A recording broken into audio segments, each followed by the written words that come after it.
Right, we are well overdue a review of my CB1300 that I said as soon as I got out of lockdown I'd actually record, so apologies for that, but I've got it now, I got round to it. I just wanted to kind of form more of an opinion on it and live with it a bit longer before I started diving into what I really think about it, and I think that was a good thing because it's the kind of bike that really grows on you. I don't think it was an instant love, but I can absolutely say now that after owning it for about 6 months, it is properly stolen my heart.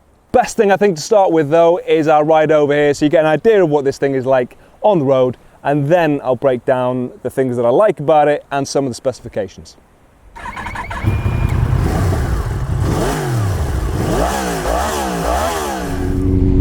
Well, it's not a warm day, is it? 3,000 revs. It's happy anything above 2,000. It's very happy when it sees that sign, as am I. Giddy up and away. It's a frickin' starship when you get it moving. For a 4-cylinder, it's got the torque that you kind of miss with a lot of 4-cylinders, or I should probably say some smaller 4-cylinders. But unlike a twin, it's got the high revs to chase. So you've got the best of both worlds, and it's probably a little bit more mellow than a triple, which normally is my preference, because obviously you get that lovely span of horsepower and the torquey punch. This has basically got the best of both worlds like a triple, but it's smoother. That's pretty much how I'd define it. And then we come into the handling side of things, and on this bike it does handle well. The thing that I've found is that it really wants to be ridden smoothly. And when I say wants to be ridden smoothly, I mean it makes you ride it smoothly. You cannot ride this thing like a hooligan, or at least I can't. Part of that is down to the weight and the kind of spongy suspension. It's not tight, but it will get a real nice lean on going into a corner. Because it's got that weight, it just feels comfortable and set wherever you are. There's nothing frantic about riding this thing, and that is what I really like about it. I don't like to be on edge the whole ride. I like to get the enjoyment and the rush of speed, but I don't want to feel like my eyes are on stalks the whole ride. And I will have to go a long, long way to find a bike that I enjoy more than this. I'll have to go a really long way to find an engine that I enjoy more than this.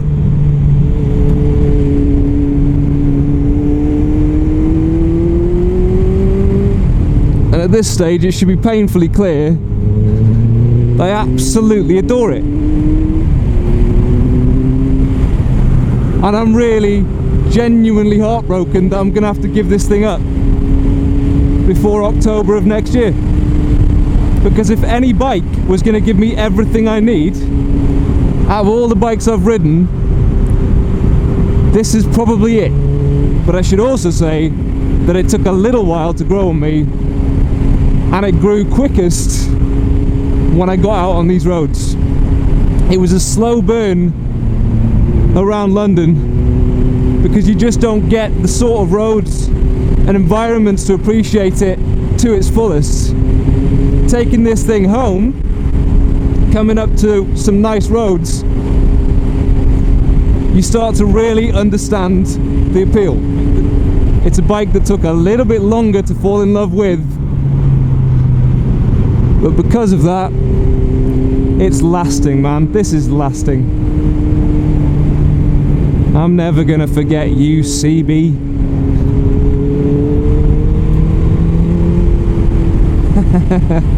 And Dad's going to want to swap when we get to the other end of this, and I'm not going to want to, because I just want to ride this all day. Fair to say that I enjoy this bike a lot. This is a 2006, so we're talking about 14 years old now, and the shiny bits are still shiny, all of the switches still work, all of the electronics still work, and it starts on the button every morning without fuss or complaint. So let's start by explaining the engine. It's huge. It's a 1300. It hasn't got a huge amount of power. It's 113 brake horsepower roughly from the reports that I found, and that is up to, I think, about 7,000 revs. I've never really felt the need to push it further than that. But the horsepower isn't really this thing's party piece. It's the 86 foot-pounds of torque that really come into play when you are accelerating. It is a really strong engine. Any gear, any revs, any speed, this thing pulls like a train. And it is, as far as I'm concerned, the party piece of this. Everything else hinges around that big lump. Now, it's only got 5 gears as well, not 6, so if you are doing mileage, it won't do a lot of mileage. It's a thirsty bitch. I think it gets around 160 miles. If you look at the fuel gauge, actually, it's a little bit misleading because it will tell you that half is about 100 miles, and then you think, well, surely I've got another 100 to come. I think it's the fact that it tapers down a little bit, actually, so you'll get down to half, and then you've probably got about 60 from there. I've never really pushed it too much into reserve, so I don't know exactly how far this will get me. And the reason for that is predominantly the fact that it is really heavy and I just don't want to push it. Handling, how does this thing take a corner? Really well, thanks for asking. It's got a really nice, well, double-edged sword really. It's got a lot of weight, which if you are not ready for and you go into a corner maybe a little bit too hot, it feels heavy and it feels like it wants to drift you wide. If you overcommit to that corner and you panic, you might start compromising on your line. If you start trusting in that weight and the fact that the bike has a lot of grip to pull you through, you can lean it down quite far. I don't think I've been off the tyre, but certainly watching my dad, it looked like he was about to. Obviously he's a slightly better rider than me, but once I got this thing on some nicer roads, even I started to trust that it had the grip to just plough on through that corner. The suspension is definitely what I'd say was on the comfier side. But that's not to say that it's not good. It has still got preload and rebound adjustability on the front and the same on the rear. It's never going to give you the most precise adjustment, but it's still nice to have it. There's a weird contrast with the handling though, which I found, and it took me a little bit of time to get used to it. Part of that was actually because I had the front tyre had gone off and I needed to change that. As soon as I did, that improved things quite a lot actually, because before that it felt a lot like it was fighting me. The weird thing that I found first getting on it is that it's got really good steering geometry, really sort of tight headstock, so actually at low speeds it's really quick and responsive. But then when you get it up to higher speeds, it doesn't really want you to change direction too quickly. It sails straight and true like an arrow. And that's not to say that it won't go around a corner, just that when you've got it on a line, it wants to stick to that line. And it will obviously let you pull that a little bit tighter or ease that off a little bit, but it doesn't want to snap and flick around. What I've found after owning it for a little bit longer is that actually I quite like that because it forces you to ride smoothly. It won't do anything other than ride smoothly. It's very grown up, it's very mature, and it's probably more mature than I am, which actually I think, hopefully, makes me a slightly better rider when I'm on it. Brakes. What's the stopping power like? That's another thing that I found as maybe a little bit more of a weakness. It's got stopping power. It has fairly decent brakes. I mean, it's apparently 4-piston on the front, Nissan caliper, with a 310mm disc. It should have stopping power, but as I've already said, it's a bit of a cow. It is heavy, so it's got a lot to stop. The rear is a single piston, I believe, still Nissan, and 256mm if my memory is correct, but that feels particularly weak. It doesn't do an awful lot to slow it down. As far as geometry goes, we've got a wheelbase of 1,510mm. We have a seat height of 790mm. We have a rake of 25 degrees and a trail of 99mm. I've already mentioned the weight. It's about 236 kilograms dry, which puts it, let's say, around 250 with a tank. I'll keep mentioning the weight because it is a big factor when considering this bike. But as far as comfort goes, it's not the most comfortable bike I've ever sat on, but it's not far off, I have to say. The weird thing, which I'm not sure I like, and maybe I would change the bars if I owned this for a little bit longer, but they are quite tight, I would say. I had a Hornet which was quite similar. It's a strange thing, but to exaggerate, your hands feel like they're doing that.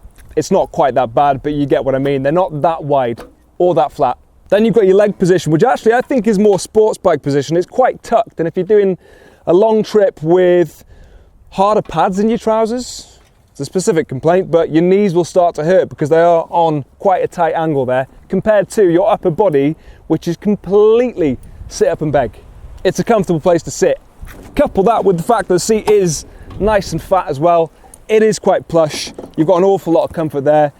you're not really going to have a big problem doing some longer distance touring.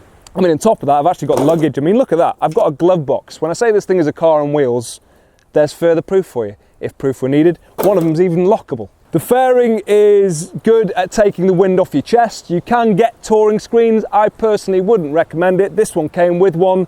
It was about yay high, and it basically just shoots quick air straight into the middle of your forehead, which makes it louder than not having a screen at all. It was literally less than useless. Don't buy it. They look stupid as well. It's got a really nice noise as well, although Dad kind of ruined this one for me yesterday when he pointed out that it was quite loud. I can't blame him fully because it is too loud and I hadn't noticed it before now. But if you leave it singing at 6,000-7,000 revs for too long, it kind of bores its way into your head. But just in case you've never heard it before, above the wind noise,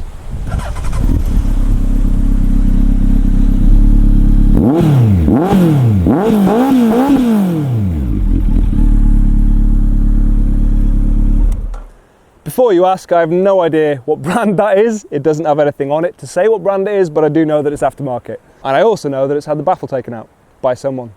It's me. I've got it sat on a shelf at home because with it in, it was just too quiet and I couldn't hear what the bike was doing. And now it's too loud and I can't not hear what the bike's doing. Yeah, swings and roundabouts. So let's finish by summarising the positives and the negatives.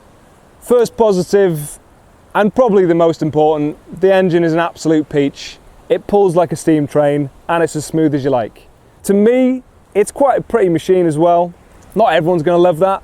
One of my friends pointed out that it looks like the evil robot from RoboCop, and Now We Don't Talk, because I completely saw what he was talking about and he's ruined it for me. I really like this duck scoop on the rear as well. I think from the rear, this thing looks seriously mean. It's just quite imposing, quite menacing looking. I love how mature it is in terms of its handling and its comfort and its riding style.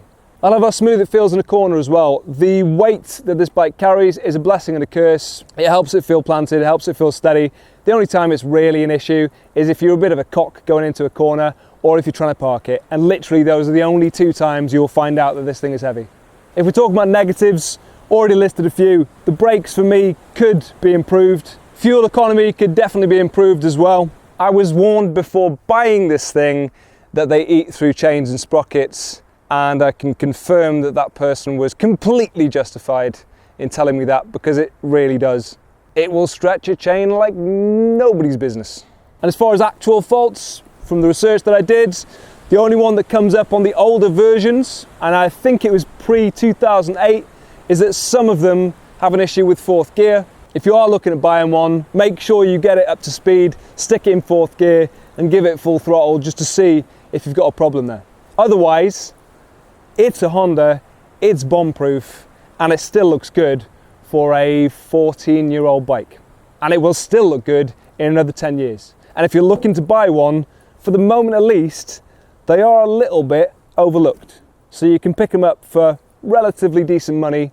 I bought mine for just over £3,000, I think. And there are a few others online that you'll find for similar money. If you're looking for low mileage, really good condition ones, you're probably not going to pay any more than about £4,500, £5,000. And you are getting an awful lot of bike for that money. Inevitably, I am going to have to sell it. And I am genuinely kind of heartbroken over that, because this, if any of the bikes I've owned, would be one that you would keep for a lifetime. The reason I have to sell it is because, annoying, boring point, but the ULEZ in London is extending pretty much to my house, which means that unless I want to pay £12 every time I ride it, this has a ticking clock on it, and that clock is for October next year. So for the next few months, you will probably see me riding around on this thing. But after that, unfortunately, when it gets to spring, summer next year, this will be up for sale somewhere, and someone else will get to value and appreciate you. But I'm going to make the most of that time. So I'll see you later. I'm going to go for a ride.